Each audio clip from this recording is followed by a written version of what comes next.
What's up, everybody? Welcome to Make Things Tiny. My name is Mick. I've talked about a lot of different ways to go tiny here on the channel, but one option I haven't talked about too much is the land buying option. So today it's what I'm going to talk about. I'm going to talk about buying land for tiny house living. This is a great video for those of you who are looking to go tiny and you're curious about whether or not buying land and putting a tiny house on it could be a better option for you. If you're new to the channel, make sure you subscribe and let's jump into it. Let's learn about buying land for tiny house living.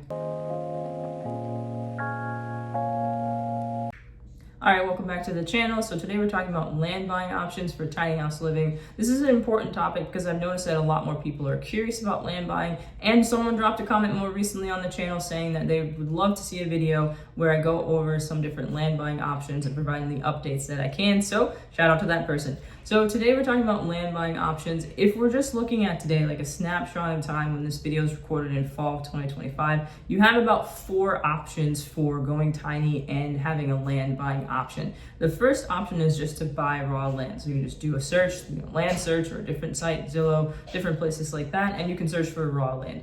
You can search for developed land, so you could buy land from a developer. So there are different companies that will develop land and then they'll sell it, generally at a premium or a little bit higher price. But that's an option if you want land where it's already connected to, water, sewer, electric, all those different things.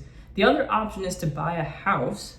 Bear with me, to buy a house that has good acreage, or it has, the size that you're looking for lot-wise, and then to put a tiny house on that particular, parcel of land. That's another option. And then the last option is to buy a piece of land, through a tiny house community. Now, as of right now, we don't have a lot of options in the tiny house community, buy the lot sort of option. From my perspective and what I've seen, they're almost exclusively situations where you're having to rent land. So not too many options for buying the land, but those are the options that you have today. The main thing that I want to talk about is buying land, but I'm gonna narrow it down to specific states because I think it's important to focus on certain states, and there's a reason for that. So in my opinion, based on the things that I've read and people I've talked to, the state you buy the land in, obviously it does matter. But for the purposes of this video, I'm gonna focus on the top 3 states for going tiny because those states already have the political infrastructure in place through their zoning laws. People have advocated for tiny houses. So, when you're looking at Texas, Colorado, and Tennessee, those are the top 3 states. So those are the ones I'm going to talk about today. And I'm also going to talk about Massachusetts just as a nod to New England. I know a lot of you are in New England, you're on the East Coast, you want to stay there. So we're going to talk about what it would look like if you were interested in buying land in Massachusetts to put a tiny house on it. We're thinking about buying land, we got to talk about the benefits. Overall, there's about 5 benefits. Definitely drop a comment, let me know if you think there's other ones. This is not an exclusive list by any means, but the first and foremost thing is private ownership, right? So at the end of the day, when you're sitting outside in your tiny house, you own the land around you. That's becoming more and more, interesting or attractive for a lot of you that are watching the channel and other tiny house channels. The other benefit is the return on investment. So when you're buying the land, you're putting the property on it, you're building equity. When you resale, you have, less depreciation in a perfect world. And you can also rent it out. So if you buy land tomorrow, you put a tiny house on it, maybe like 2, 3, 4, 5 years down the line, you don't want to do it anymore. Now you've got an investment property that you can rent out to other people. So that's another benefit.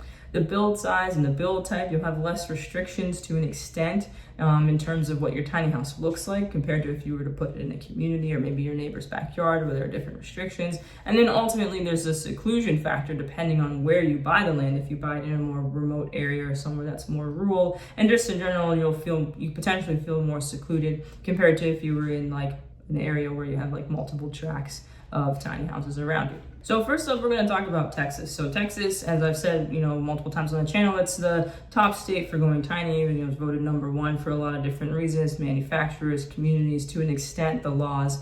Today, I'm going to specifically talk about Austin, Texas, because Austin, Texas is considered one of the best places in Texas for going tiny in terms of cities. Now that's based off of the availability of tiny house communities. You have Village Farm, you have Spicewood that I recently had on the channel that's outside of Austin. So you have that infrastructure in place, at least politically, where people are saying, okay, tiny homes are here, they're here to stay. When we're looking at Austin, Texas, they've done a lot to try to make housing more equitable, and particularly to cater to people who are interested in more mobile or nomadic lifestyles for housing. So they have a home code, which stands for their housing options for mobility and equity. Unfortunately, in Austin, Texas, permanent foundation is your only option if you're looking to be in a residential area. So tiny houses on wheels are considered RVs. So they're not allowed in residential lots. They're considered permanent. They're not considered primary long-term dwellings. There are I would say pretty significant, pretty specific restrictions when it comes to the ceiling heights, the stairs, the room. So there's different code requirements you have to pay attention to. You're looking at that 400 square feet or less option, and there's a minimum lot size. So what they did do is made it easier for people to put a single structure or unit on a smaller lot, so you don't have to buy as much land. But the minimum lot requirement is 1,800 square feet, and there's a maximum lot requirement as well too for some of those smaller areas, and that's a little over 5,000 square feet for the lot maximum. So this is what it looks like if you're interested in Austin, Texas in particular, in terms of the specifics of the laws. When we're looking at the land, I don't think it would come as a surprise to any of you who, watching this video, that Austin is a particularly expensive area. So when we're looking at the area surrounding Austin, as you can see here, it's pretty expensive when you're looking at just individual pieces of land with nothing on them. Fortunately, I was able to find land, particularly I'm looking in like the under 100K price range, because I know 100K is a lot for a lot of people. It's a lot of money. So for the purposes of this video, I'm only going to be looking at land for sale that's in that 100K or below range. So I was able to find a piece of land for sale in Austin, Texas, city limits. Like, it's actually in Austin. It's an Austin address. It's about 90K for about 1/4 of an acre. So it's not too far from other homes. You can see in this image here that there's like houses nearby. It is undeveloped land, so you are gonna have to keep that in mind in general when you're buying land. Most of the land you're gonna find is not developed. It's not connected to anything. You have to make sure that you have a survey, you have to have permits, there's gonna be fees. So those are different added costs you'll experience when you buy land on its own. The other option for buying land that I found in Austin, Texas is about $99,000. It's a little under 1/4 acre, but it's near water, which I thought was a pretty good selling feature. So this is what it looks like if you're watching the channel today and you're thinking maybe somewhere outside of Austin could be an option for buying land.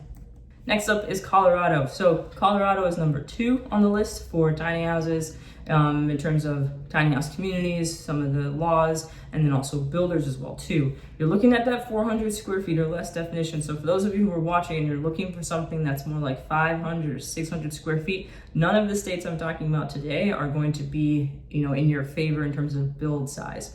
We're going to specifically look at Larimer County, which is where Fort Collins is, at Colorado State University. The state law does allow for tiny houses on wheels and for tiny homes on permanent foundation. So that's the plus.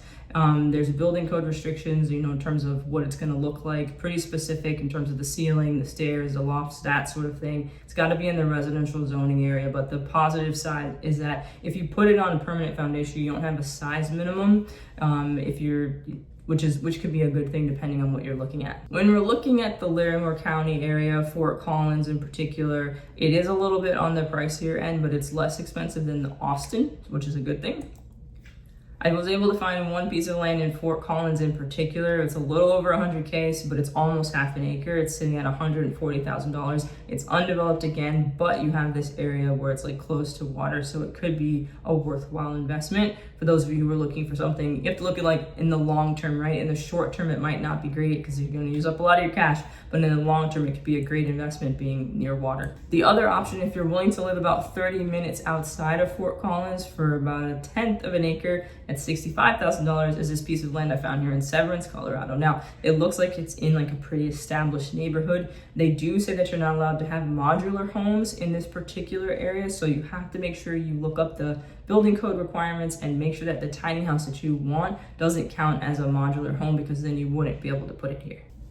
Number 3 is Tennessee. Tennessee is the third in the top 3 of places to go and live if you want to live the tiny house life, because of manufacturers and for communities as well too, and some of the laws. When I was looking up things in Tennessee and researching, I found that Knoxville and Rutherford County are pretty solid places in terms of their laws for tiny houses. Unfortunately, in Knoxville, it's permanent foundation only. Like, this seems to be the case in a lot of places. It's the same for Rutherford County as well too.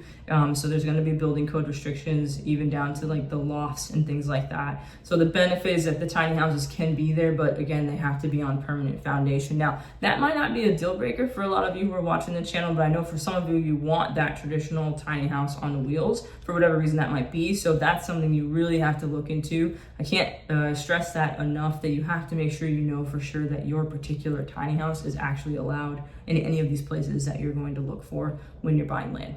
So one place I found in Tennessee, because the Knoxville area is pretty expensive, Rutherford, Tennessee is outside of Nashville, so that's really expensive too. But I was able to find a piece of land for about 1/10 of an acre. It's a little more secluded. You're gonna have some trees to get rid of, and it's a little more remote in that sense. And this is in Louisville, Tennessee, so that's an option. And then Clifton, Tennessee is another option for you, so that's outside of Nashville. It's about 0.29 acres, is about $40,000. So, but it's cool because it's near a water area, right? You're pretty much right on the water. That could be a huge selling point for those of you who are looking for that long-term investment, maybe like a longer-term return. So these are your options that I was able to find that made sense in that price range for Tennessee. Last up is Massachusetts. Now, I'm including Massachusetts because there are a lot of you who are on the East Coast and you want to stay there, people in New England and stuff like that too. And if you're in Massachusetts at the time this video is being recorded in fall of 2025, you don't have an option for a solid formal tiny house community. So this is kind of this could be like best case scenario for you. So Massachusetts has recently passed a Affordable Homes Act, particularly to make ADUs more accessible for people. So the plus side is that if you're interested in going tiny and you want something a little bit bigger, you can get an ADU, 900 square feet or less, which is a pretty good size. But it's got to be on permanent foundation. Obviously, if it's an ADU, it's also got to be on an existing piece of property because you generally put your ADU behind the home. One city that's considered a good option for going tiny in the state of Massachusetts is Auburn. Auburn actually allows tiny houses on wheels to be single-family residences as long as there's an existing home that the tiny house on wheels is, I guess, behind or on the side of or something like that. So that's something that you have to consider. And Auburn is outside of Worcester. For those of you who are not familiar with Massachusetts, Worcester is about an hour west of Boston. So it's a little bit of a trek, but it could be worth it. In terms of the land options, I'm gonna show you a couple options here. You really gotta have to get a little bit creative in Massachusetts because you are very limited. But one option is to buy a house. In this case, the one that you're seeing right now is actually up for auction. It's 11 acres, which is a lot of acres, for $235,000. There's not a lot of places in the US where you get, especially on the coast, where you're gonna get, 11 acres for $234,000. So that part could be a huge benefit, but you have to figure out where to put the tiny house and restore the home that's already on the land, that sort of thing. The other option I found is land for sale in Sutton, Massachusetts, just sort of showing what you can do. It's about 1.84 acres for almost the same amount, so you see the difference in location and price, which is an option just for you to put a house there in general. So you have to build the house and then put the tiny house there in this particular option. So what does this mean? A couple of things. One, it means that location matters more than anything, right? Your experience buying land is going to be very different in Tennessee compared to Colorado and Texas and Massachusetts. So first and foremost, you got to know where you want to be and be really sure about that location because it's going to dictate everything else that follows in your tiny house journey. Price matters, obviously, but it also matters for financing. So if your budget is $100,000 and you can't go past that either because of financing or cash, that's something you really need to consider because the price of land for all these different places varies pretty significantly. And then you have to think about this idea of ADUs versus tiny houses on foundations.